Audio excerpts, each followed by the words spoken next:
যাইবার আগে দেখা দিও। এ কথা কে বলে? ওয়াইশ করণী পাগলা, যিনি আশিকে রাসূল ওয়াইশ করণী। আমার দয়াল নবী উফাতের পরে বলে গেলেন, আমার গায়ের জুব্বা মোবারকটা তোমরা ওমর, হে আলী, ওয়াইশ করণী পাগলকে দিও। দয়াল নবী উফাত হয়ে গেলেন, জুব্বা মোবারকটা নিয়ে চলে গেল ওয়াইশ করণীর খোঁজে। যার কাছে জিজ্ঞেস করে যে তোমরা কি কেউ ওয়াইশ করণীকে চিনো, সবাই নিষেধ করে না, আমরা ওয়াইশ করণী নামে কাউকে চিনি না। তবে একটা পাগল, ওয়াইশা পাগলা যার নাম, ওই পাগলকে চিনি। পাগলে পাহাড়ের চূড়ায় থাকে, পাগলের কাঁধের মধ্যে একটা ঝোলা সব সময় থাকে। বলে আমরা তো ওই পাগলটারই খোঁজ করি, কারণ আমার দয়াল নবী বলেছিল ওয়াইশ করণীকে, হযরত আলী বলেছিল, ইয়া রাসূলুল্লাহ, আমরা ওয়াইশ করণী তাকে কেমন করে চিনব? বলে তার হাতের মধ্যে দুইটা দাগ দেখতে পাবা, কিন্তু দাগ দুইটা গভীর নয়, হালকা, এবং তার মুখের মধ্যে কোনো দন্ত থাকবে না। তার মুখের মধ্যে কোনো দন্ত থাকবে না, তার কাঁধের মধ্যে থাকবে একটা ঝোলা, ওইটাই হবে ওয়াইশ করণী পাগলা। করুণ শহরে চলে গেল, গিয়ে দেখে পাহাড়ের চূড়ায় কাঁধে একটা ঝোলা। ডাক দিয়ে বলে, আপনি কি ওয়াইশ করণী? বলে না, আমি তো ওয়াইশ করণী না, আমি তো ওয়াইশা পাগল। বলে আপনার হাতটা একটু দেখি। হাতটা দেখলেন, আমার দয়াল নবী যেটা বলেছিলেন, ওয়াইশ করণীর হাতের মধ্যে দুইটা দাগ দেখা যাবে, কিন্তু দাগটা গাঢ় নয়, হালকা। ওয়াইশ করণীর কান বাবরি থাকবে, চুল, মুখের মধ্যে একটাও দন্ত থাকবে না, কাঁধের মধ্যে থাকবে তার ঝোলা। আপনার সাথে হুবহুব মিলে গেছে, আপনি ওয়াইশ করণী, আপনি দয়া করে দয়াল নবীর জুব্বা মোবারকটা গ্রহণ করেন। বলে এই জুব্বা কার? বলে হুজুরে পাক সাল্লাল্লাহু আলাইহি সাল্লামের। বলে সে কোথায়? বলে সে আর ধরা ধামে নাই। এই কথা যখন বলেছে, বাজান আমার এই ভব সংসারে ওয়াইশ করণী পাগল কিভাবে আর ঠিক থাকতে পারে? জীবনে দুই নয়নে আমি আমার রাসূলকে দেখিতে না রে পাই, বড় আশা ছিল তার হাতে মুরিদ হবই আমি, হব এই ধরায়। সে আমারে ফাঁকি দিয়ে কেমন করে চলে যাইতে পারে? আমি আজকে সেজদা দিব মাওলারি দরবারে। হযরত আলী বলে, হে ওয়াইশ করণী, দয়াল নবী যখন এই জুব্বা মোবারকটা আমাদের হাতে দেয়, তখন বলেছিল আপনি যেন তার পাপী উম্মতের জন্য দোয়া করেন। বলে আমাকে দোয়া করতে বলেছে? হে আলী, আমার কাঁধের এই ঝুলাটা তুমি একটু তোমার কাঁধে নাও। কাঁধের ঝুলার মধ্যে কে ছিল জানেন? ওয়াইশ করণীর মা। ওয়াইশ করণীর মা ছিল কাঁধের ঝুলার মধ্যে। বলে আলী ভাই, আলী, তুমি আমার এই কাঁধের ঝুলাটা তুমি একটু কাঁধে নাও। আমার নবীজি আমাকে দোয়া করতে বলেছে তার পাপী উম্মতের জন্য, আমি আজকে মন ভরে দোয়া করব। সেজদা দিয়ে আমার মাওলার দরবারে ওয়াইশ করণী পরিয়ারে গেল। বলে মাওলারে,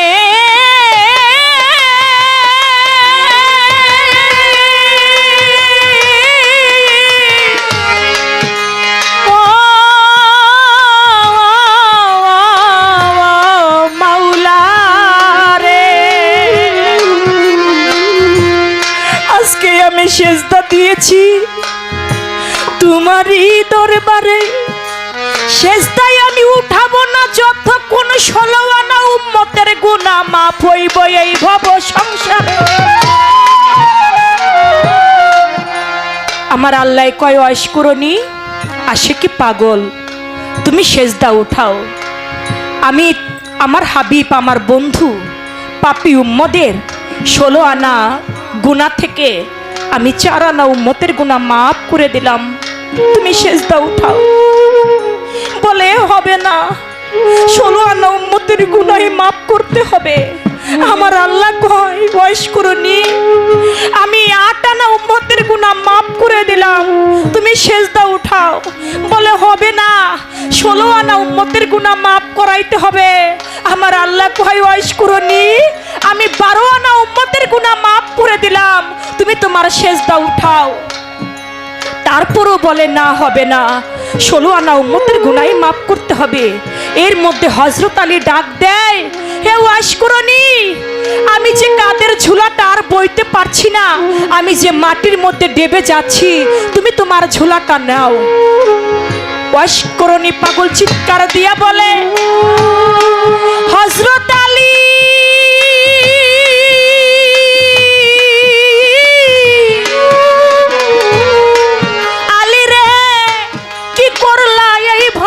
সংসারে, আর কিছুক্ষণ সময় পরে যদি ডাক দিতা, নবীর পাপীতে পাপী উম্মতের 16 আনা গুনাহ মাফ করাইতাম এই ভব সংসারে। 12 আনা উম্মতের গুনাহ মাফ করিয়েছিলাম, 4 আনা উম্মতের গুনাহ বাকি ছিল, তুমি আমাকে আর একটু পরে যদি ডাক দিতা। এটা বলে চোখের পানি ছিঁড়ে দিয়ে কাঁদতে লাগলো। চলে গেল জুব্বা দিয়ে হযরত আলী এবং ওমর রাদিয়াল্লাহু তাআলা আনহু। কিছুদিন পরে মাবিয়ার দলের সঙ্গে সিফটিনের যুদ্ধে হযরত আলীর যুদ্ধ শুরু হয়ে গেল। ওয়াশ করনি সংবাদ পাইল আমার নবীর বংশধর হযরত আলীর সঙ্গে মাবিয়ার সঙ্গে যুদ্ধ। ওয়াশ করনি তিনি কি করলো, লোকটা ছিল বৃদ্ধ। দেখেন কতটা ভালোবাসা ছিল আমার নবীর প্রতি, কতটা ভালোবাসা ছিল আমার পাক পাঞ্জাতনের প্রতি, কতটা ভালোবাসা ছিল আমার আলীর প্রতি। তখন বলে হযরত আলীর পক্ষে লোক যখন যুদ্ধ করতে যায়, বলে ও ভাই সকল তোমরা কোথায় যাও? বলে মাবিয়ার সঙ্গে হযরত আলীর পক্ষের লোকের যুদ্ধ, আমরা সেই যুদ্ধে যাই। বলে ভাই রে, আমি তো বুড়া মানুষ, আমার গায়ের মধ্যে কোনো শক্তি নাই, মুখের মধ্যে দম তো নাই, তোমরা যদি আমার সঙ্গে করে নিয়ে যাইতা, আমি একটু হযরত আলীর হইয়া মাবিয়ার দলের সঙ্গে আমি একটু যুদ্ধ করতাম। একজন আরেকজনকে বলে, পাগল, মুখে নাই দন্ত, গায়ে নাই শক্তি, এ নাকি মাবিয়ার দল যে শক্তিশালী দল, তাদের সাথে নাকি যুদ্ধ করবে, কি কয় এই পাগল ছাগল। আরেক লোক কয়, নে না, বুড়া মানুষ, পথে থেকে যদি একটা ইটার চাকাও টুকাইয়া দেয় যুদ্ধের ময়দানে, এটাও আমাদের কাজে লাগবে, নিয়ে নে ওরে। ওয়াশ করনিকে নিয়ে চলতে লাগলো। এমন ভাবে ওয়াশ করনি পাগল যুদ্ধ করতে লাগলো, মাবিয়ার দল হেরে যেতে লাগলো। কেউ পারে না, ওয়াশ করনির সাথে যুদ্ধ করে কেউ পারে না, সবাই পরাজিত হয়ে যায়। একে একে গিয়ে সবাই মাবিয়ার কাছে সংবাদ পাঠায় যে এমন একটা বৃদ্ধ লোক হযরত আলীর পক্ষে যুদ্ধ করতেছে, তার সাথে আমরা যুদ্ধ করে কিছুতেই পারি না। বলে লোকটা দেখতে কেমন? বলে বৃদ্ধ, মুখের মধ্যে কোনো দন্ত নাই, কিন্তু গায়ের মধ্যে এত শক্তি কই থেকে পায়? বলে তোমরা একটা কাজ কইরো, তোমরা তার সাথে পারো না? কয় না। বলে সে আর কেউ হইতে হবে না, সে নিশ্চয়ই আশিকে রাসূল ওয়াশ করনি। তোমরা একটা কাজ কইরো, ওয়াশ করনিকে সামনে দিয়ে কখনো আঘাত করলে সে পরাজিত হবে না। তোমরা ওয়াশ করনিকে পিছন দিক থেকে তীর মাইরো। কারণ কি জানেন? ওয়াশ করনির বুকের মধ্যে আমার দয়াল নবীর বাতাস লেগেছিল, এজন্য সামনে দিয়ে আঘাত করলে ওয়াশ করনির আঘাত গায়ে লাগে না। পিছন দিক থেকে যখন আঘাত করলো, তীর মারলো, ওয়াশ করনির পৃষ্ঠটা ছিদ্র হয়ে সামনে দিয়ে বের হয়ে গেল। প্রাণ পাখি চলে যায় যায়, ঘুরারে বলে ঘুরারে, ঘুরারে আমারে নিয়ে যা রে, আমার বন্ধু মাওলাই আলীর কাছে। আমি জীবনে কোনোদিন দেখা পাই নাই মোস্তফার এই ভব সংসারে, আমি হযরত আলীর হাতে হাত রেখে বায়াত গ্রহণ করে আমার প্রাণ পাখিটা বিদায় দিতে চাই। আমায় নিয়ে ঘোরা চল না রে আমার মাওলাই আলীর ঠাই।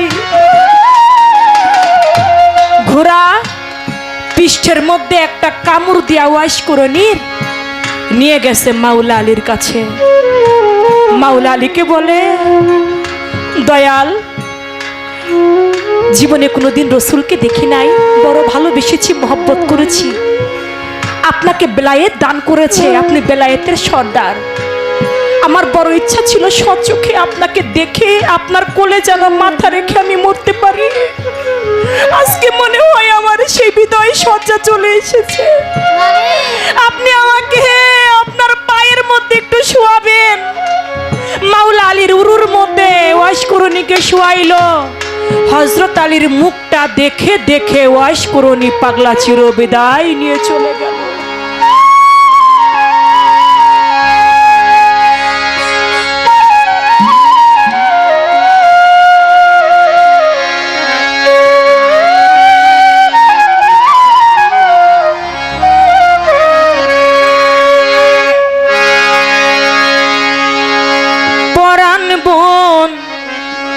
ধোয়ারে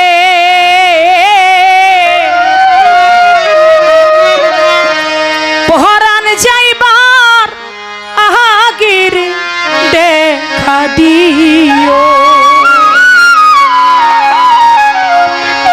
বিচ্ছেদ গান মানে এই না, বন্ধু তুমি আইলা না পাশে কেন বইলা না, এর নাম কখনো বিচ্ছেদ গান না। বিচ্ছেদ মানে জীবন থেকে কোনো কিছু বিয়োগ হয়ে যাওয়া, কিছু হারিয়ে যাওয়া। আজকে এখানে যারা গান শুনতে এসেছেন, আমি জানি দুহার নবাবগঞ্জের মানুষ এরা ভাবুক মানুষ, হালকা গান বেশি একটা পছন্দ করেন না। তো আমি সেদিকে লক্ষ্য করে চলে গেছে না ফেরার দেশে ফতুল্লার বড় আবুল সরকার, এমন তত্ত্বধারী একটা শিল্পী আর আমাদের মাঝে আর আসবে না। ফতুল্লার বড় আবুল সরকার, যার কথার যে একটা ওজন, যার গানের মধ্যে যে ওজন, তেমন একটা শিল্পী আমাদের মাঝে আর আসবে কিনা এটাই ভাবার বিষয়। তাই সেই বড় আবুল সরকারের এই বিচ্ছেদ গানটি আমার খুব ভালো লাগে। আমার কেনই জানি এই গানটা গাইলে আমার অন্তরটা, আমার হৃদয়টা কাঁদে। তাই সেদিক থেকে আমার মন থেকে বিচ্ছেদ গানটি গাওয়া। আমার যত মনের আশা, আমার যত মনের কথা, ও কদম চান সেই দিনে পুরায়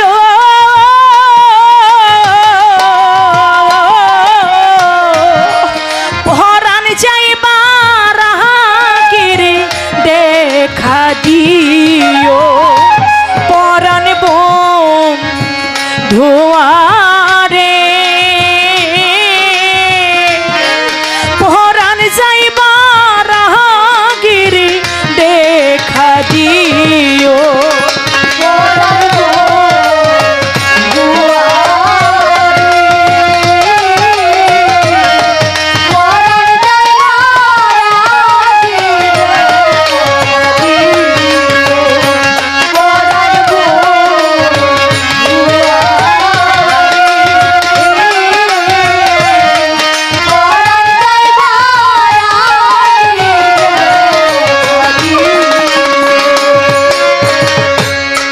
তোমার বুকে মাথা রেখে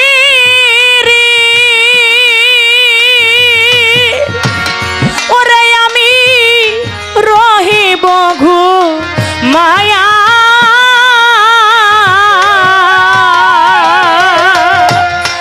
জনমের ঘুম দিব রে বন্ধু, ও বন্ধু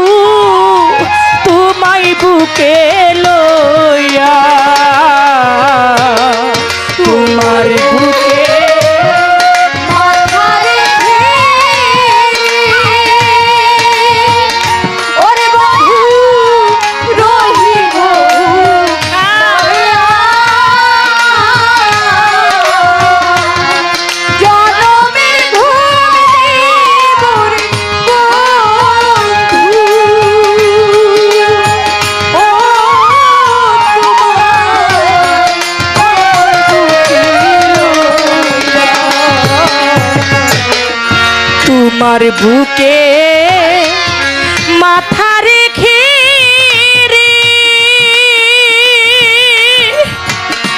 কদম চা রহিব খুব মায়া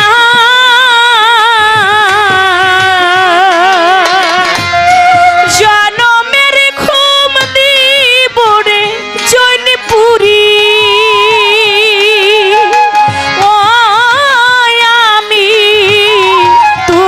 বুকে লইয়া আমি আর কইব না ঘুমা সে না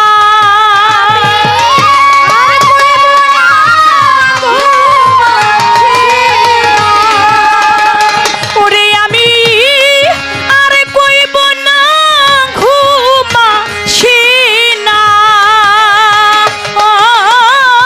আমার একা ঘরে প্রিয়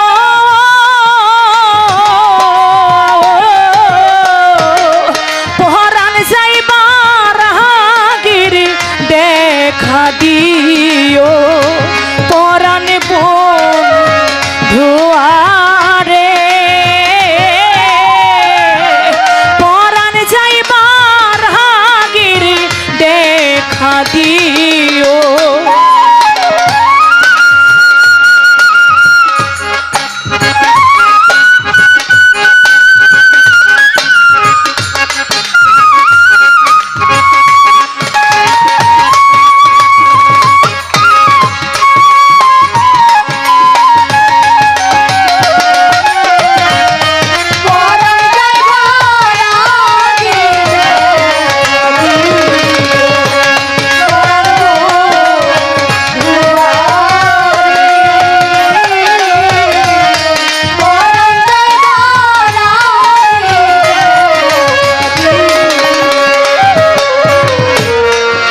গ্রামবাসী দেখো গাছি রে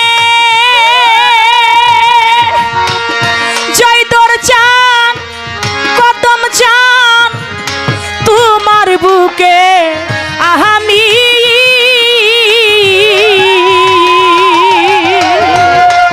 আমার যত কলঙ্ক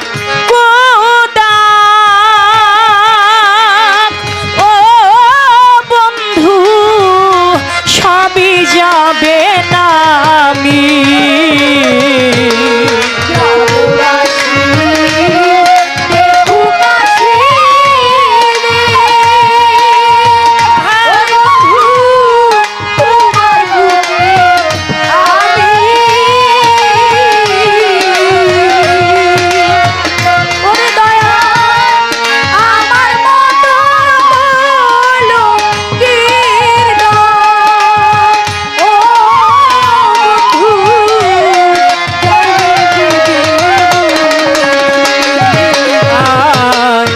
গ্রামবাসী দেখো গাছি রে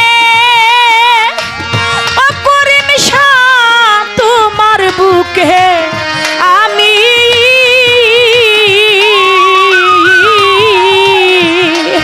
আমার যত কলঙ্ক ও বন্ধু সবই যাবে না আমি সেদিনে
তোমার কোলে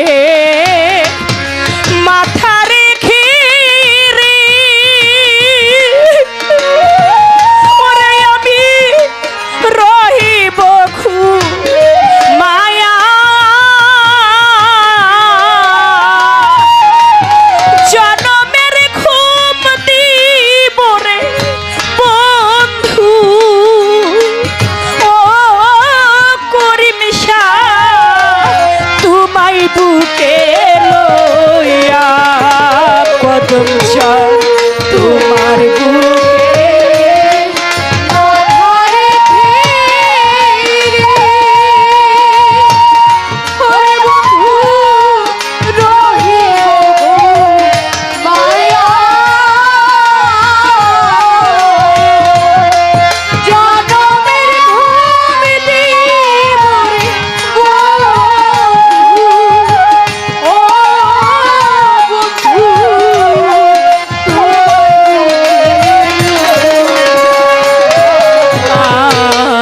তোমার বুকে মাথা রেখে রে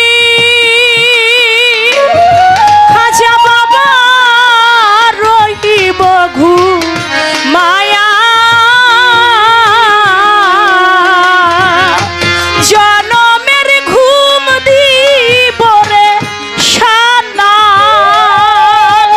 ও আমি তোমায় বুকে লইয়া কদম চাঁদ আর কইব না ঘুমা সে না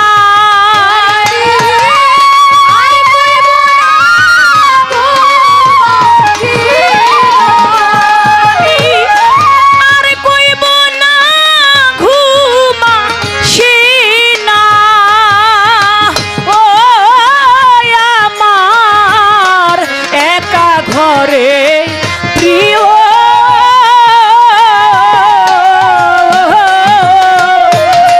পহরান যাইবার গিরি দেখা দিও পরাণ বোন ধুয়ারে পহরান যাইবার আগিরি দেখা দিও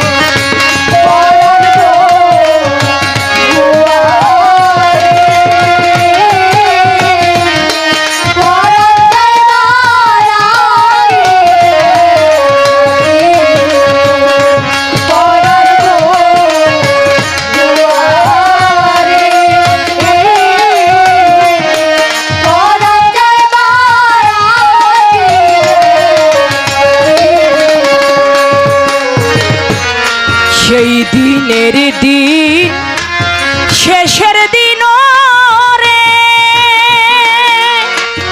ওরে আমার নাই রে বুঝি বাকি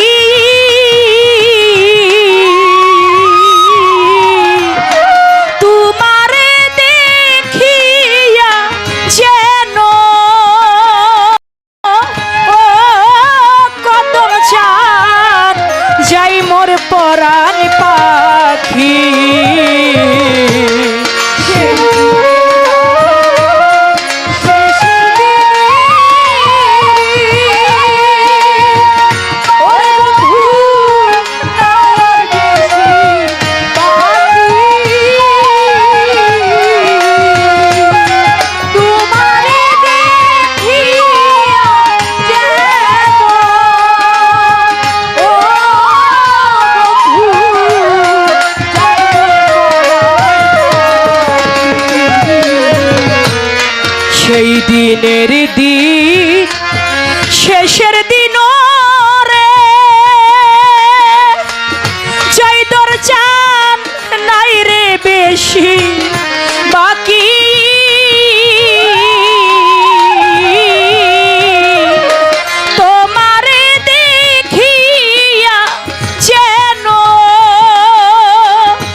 ও